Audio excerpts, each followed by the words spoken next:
Lyndon Johnson put in the Great Society, they did not expect to happen what happened. Go read the Moynihan Report and Moynihan Scissors. They did not expect to give government assistance and food stamps to the black community and for women to choose the check over the men. Over the men.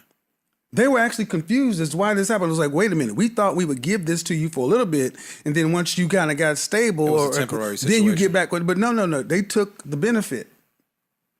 So is it the man's fault that you were locked out of unions, unable to get equal jobs and things like that? No, it's not their fault. It's your ultimate responsibility that you were not able to provide for a family you have, yet you can go look at it yourself. Prior to 1960, 65, we were married at a rate of 80%. Broke, Jim Crow, segregated, lynched, everything else. But we had us a community, we had HBCUs, we had churches, we stuck together. We had black business, we had black buses, this, that. But as soon as it came in, when the women were given a choice, far more chose this over the men.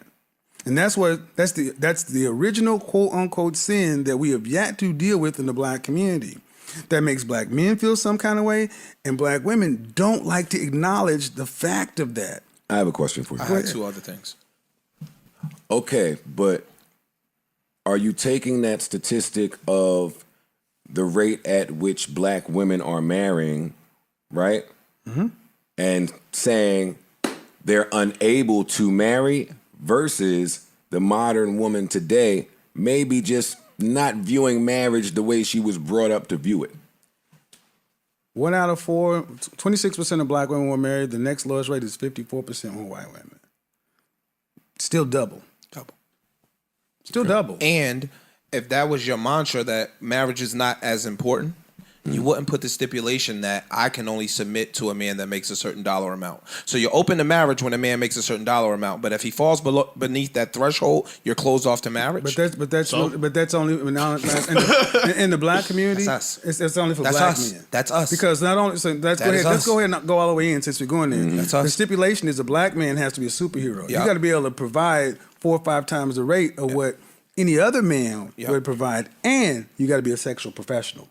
So if you don't have all those things, you're not high value. You're not quality. And that's what my show is kind of showing. It's let women say what's on their mind. Mm-hmm. He does. He asks a I'll series just of let questions. you say what's on your mind. And they answer them. And then, based on your answers, he assesses the data that you've given him via his questions. I don't know why they'd fall for some of them questions.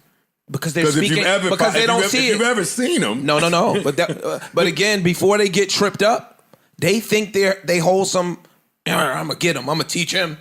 Ma'am, blah blah blah. Ma'am, he don't. And to all the people that says he's harsh and brash, I've seen enough of them where he starts off the interview mild mannered, respectful. I reflect